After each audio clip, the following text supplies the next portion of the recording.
하나님 말씀 사도행전 19장 1절에서 마지막 41절까지 교독하겠습니다.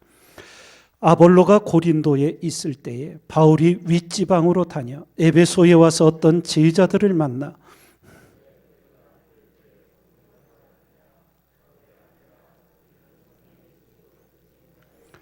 바울이 가로되 그러면 너희가 무슨 세례를 받았느냐? 대답하되 요한의 세례로라.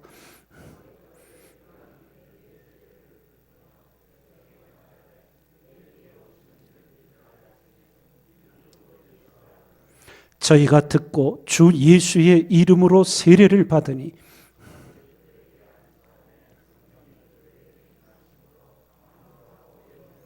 모두 12사람쯤 되니라.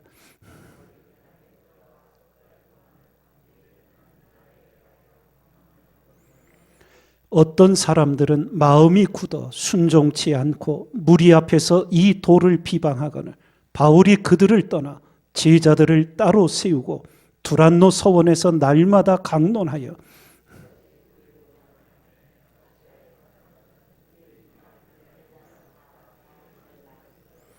하나님이 바울의 손으로 희한한 능을 행하게 하시니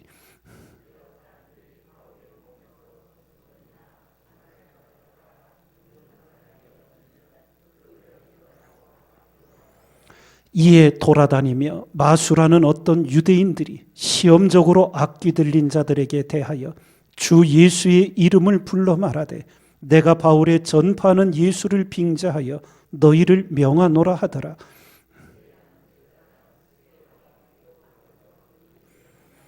악귀가 대답하여 가로되 예수도 내가 알고 바울도 내가 알거니와 너희는 누구냐 하며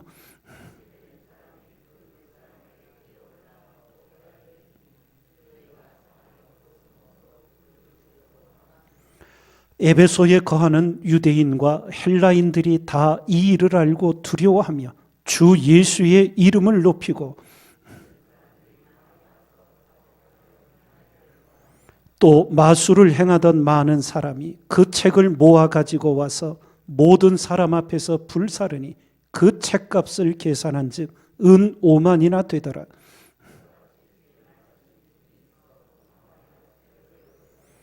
이 일이 다 된 후 바울이 마게도냐와 아가야로 다녀서 예루살렘에 가기를 경영하여 가로되 내가 거기 갔다가 후에 로마도 보아야 하리라 하고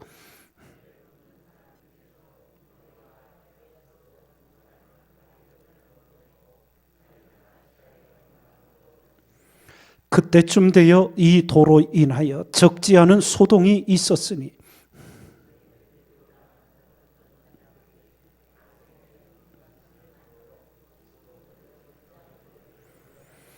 그가 그 직공들과 이러한 영업하는 자들을 모아 이르되 여러분도 알거니와 우리의 유족한 생활이 이 업에 있는데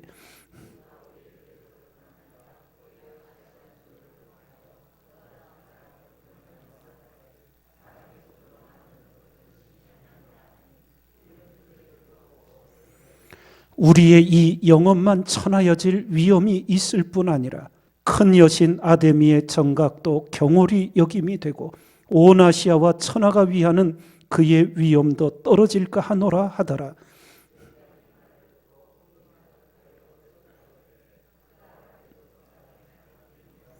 온 성이 요란하여 바울과 같이 다니는 마게도냐 사람 가이오와 아리스도아고를 잡아가지고 일제히 연극장으로 달려들어 가는지라.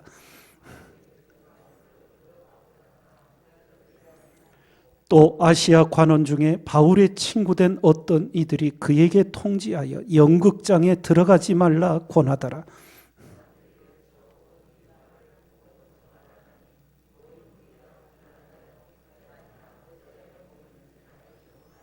유대인들이 무리 가운데서 알렉산더를 권하여 앞으로 밀어내니 알렉산더가 손짓하며 백성에게 발명하려 하나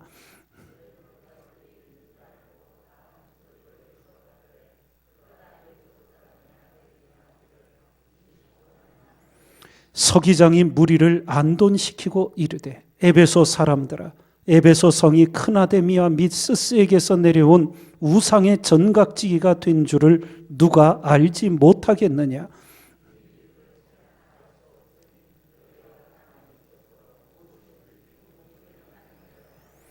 전각의 물건을 도적질하지도 아니하였고 우리 여신을 회방하지도 아니한 이 사람들을 너희가 잡아왔으니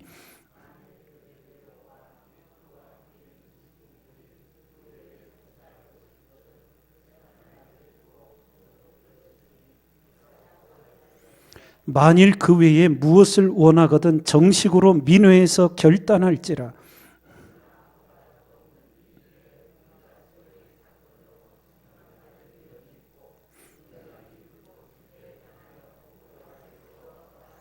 함께 있습니다. 이에 그 모임을 흩어지게 하니라.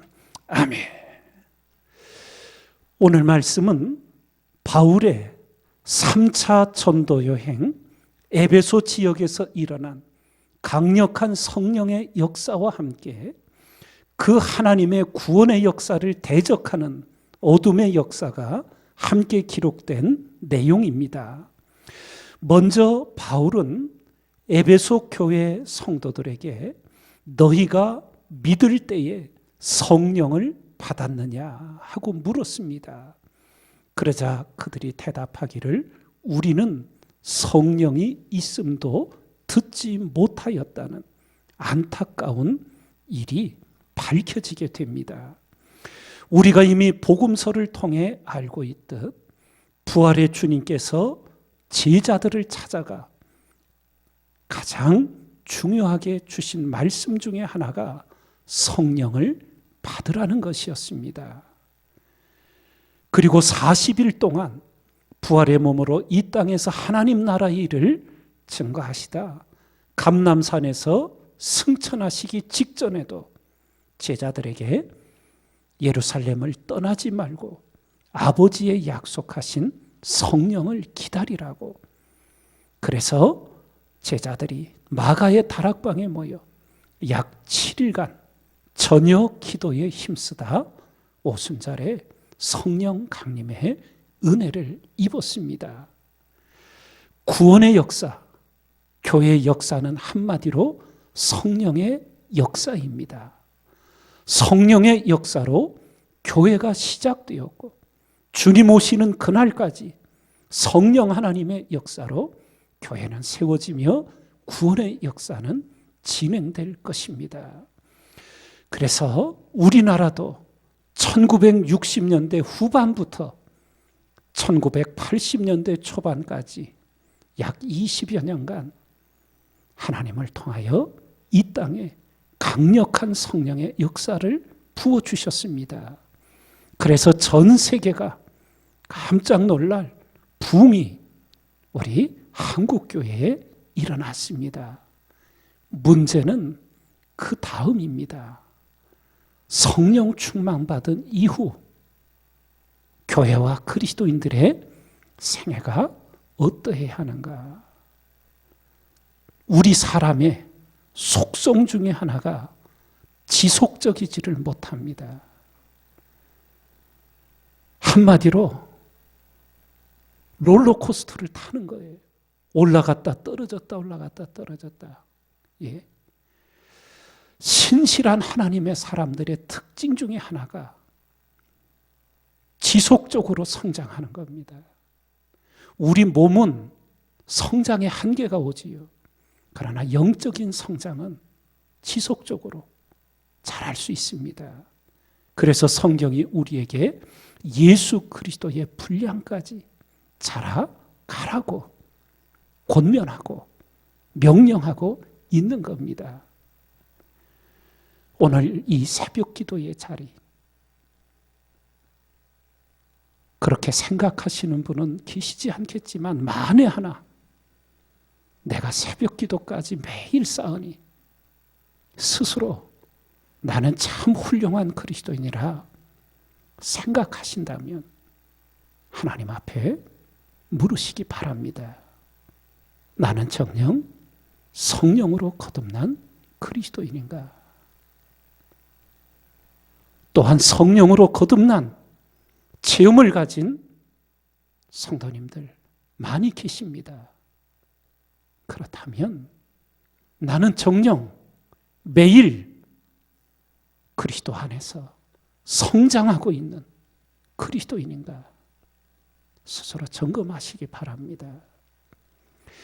영적인 원리 중에 하나가 어떤 것이냐 하면요, 신앙의 삶은 물고기가 강물을 거슬러 올라가는 것 같아요. 그래서 거슬러서 올라가지 않으면 가만히 있으면 떠내려갑니다. 가만히만 있어도 떠내려갑니다. 그런데 우리 어리석은 인생들은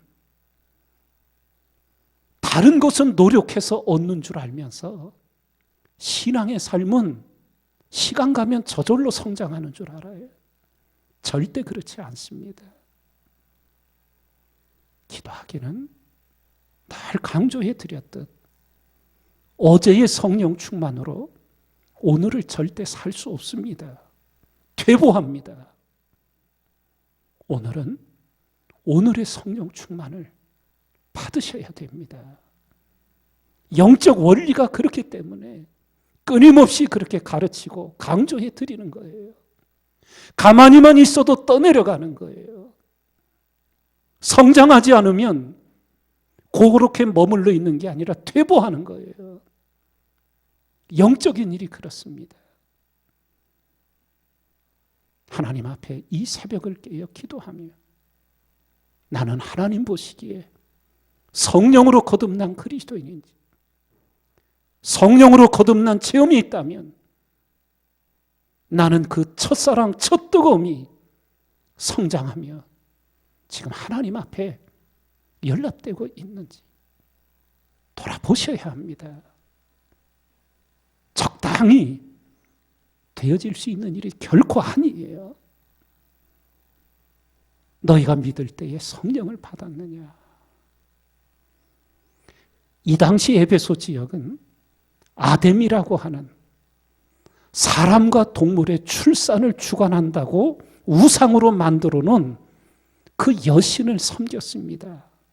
엄청난 크기의 신전이 세워져 있었고 그곳에서 성령의 강력한 역사로 구원의 문이 열리고 교회가 세워지고 하나님의 역사가 일어나고 있었던 거예요.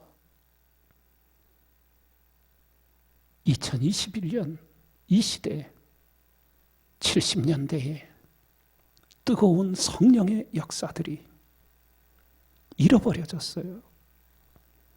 우리는 갑절로 기도하고 갑절로 깨어 하나님의 성령의 역사를 구하고 여러분과 저 한 사람 한 사람이 먼저 오늘 시대에 어둠을 밝히는 성령의 불꽃들로 타올라야 될 줄 믿습니다.